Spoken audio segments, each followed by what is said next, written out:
এখানে হিজাব পরে এসেছিল এইরকম করে,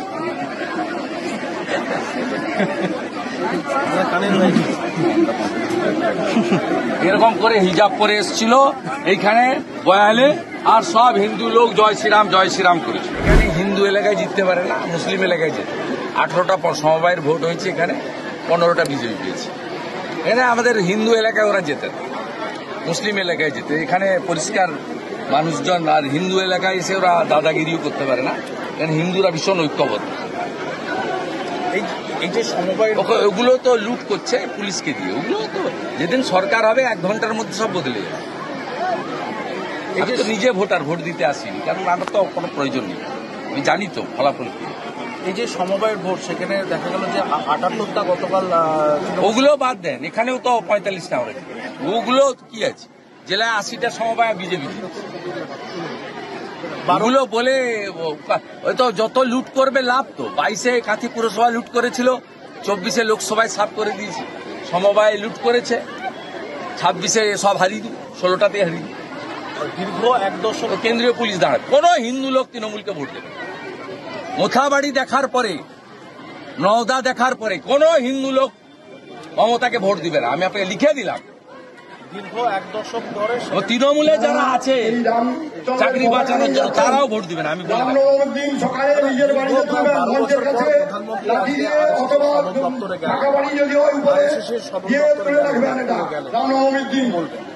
পৃথিবীর সবচেয়ে বড় সামাজিক সংগঠন ভারতীয় সংস্কৃতি, সনাতন সংস্কৃতিকে অক্ষয় অমর করে রেখেছে।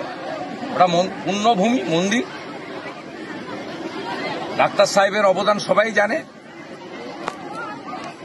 ভারতীয় সংস্কৃতি, সনাতন সংস্কৃতিতে আমাদের উজ্জীবিত করেছে এবং দেশ আগে। মমতা বন্দ্যোপাধ্যায়ের মতো তো নয়। মমতা ব্যানার্জি যদি ওই শিক্ষায় শিক্ষিত হতেন, ইংল্যান্ডের মাটিতে দাঁড়িয়ে আজকে ইংরেজদের শাসনের প্রশংসা করছেন। এই নন্দীগ্রামে দারোগা পুড়িয়েছিল ব্রিটিশদেরকে।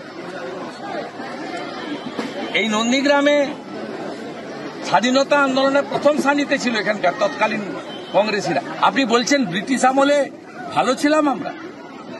ভারতকে ছোট করার জন্য ইংল্যান্ডের মাটিতে গেছেন। ওর ওই শিক্ষা নেই বলে ওই করছে দেশ বিরোধী শিক্ষা। আর আমরা ওই শিক্ষায় শিক্ষিত, রাষ্ট্র আগে, নেশন ফার্স্ট। সামনের বছর বিধানসভা ভোট, বিজেপি কি আরএসএস এর সহযোগিতা পাবে? আমি বলতে পারি। আমি এগুলো কেন বলতে, আমি বলতে যাব। মহারাষ্ট্রের কংগ্রেসের বিধায়ক বিজয় ওয়াতার বলছেন যে আরএসএস এর দ্বারাই বিজেপি ভোটে জিতছে। বুঝতে পেরেছেন, ওই জন্য মোদী আরএসএস এর সঙ্গে ঠিক আছে। মহারাষ্ট্রের ভারতীয় জনতা পার্টির প্রধানমন্ত্রী থেকে শুরু করে যারা স্তম্ভ, তারা ওই শিক্ষায় শিক্ষিত।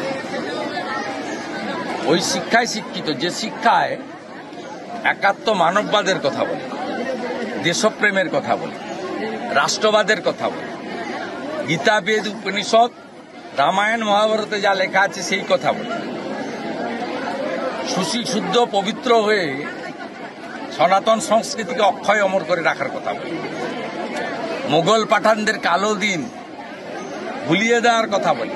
এটাই হচ্ছে সংঘের শিক্ষা ভারতবর্ষ। সেই কারণে যে কংগ্রেসের নেতারা বলছেন, কংগ্রেসের চাচা ছিলেন নেহেরু, ভারত চীন যুদ্ধের সময় এত সেবা দান করেছিল স্বয়ংসেবকরা। 26শে জানুয়ারির প্যারেডে রাষ্ট্রীয় স্বয়ংসেবক সংঘ অংশগ্রহণ করেছিল। বাধ্য হয়েছিল তৎকালীন ভারত সরকার সংঘের স্বয়ংসেবকদেরকে ক্যাম্প করতে। যেখানে বন্যা হোক, খরা হোক, বিপর্যয় হোক, অ্যাক্সিডেন্ট হোক, প্রথম যারা পৌঁছায় তারা হলো স্বয়ংসেবক।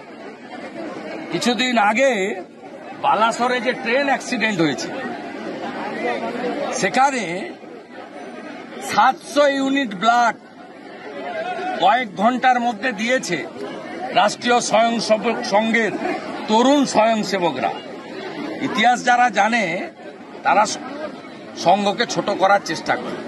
সংঘকে ছোট করা মানে দেশকে ছোট করা। দাদা, ভারতবর্ষ 2060-এর মধ্যে দেশের বৃহত্তম অর্থনৈতিক দেশ হবে, কিন্তু সেটা মানতে নারাজ মুখ্যমন্ত্রী। হবে না, রাষ্ট্রবিরোধী।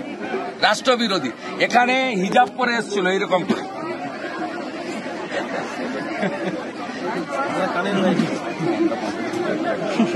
এরকম করে হিজাব পরে এসেছিল এইখানে বয়ালে, আর সব হিন্দু লোক জয় শ্রীরাম করেছে। রামনবমী দিয়ে আমাদের ভিডিও ভালো লাগলে লাইক এবং শেয়ার করুন। কমেন্ট সেকশনে গিয়ে জানান আপনাদের মতামত। আরও ভিডিও পেতে আমাদের চ্যানেল সাবস্ক্রাইব করুন এবং প্রতি মুহূর্তে খবরের আপডেট পেতে প্রেস করুন বেল আইকন।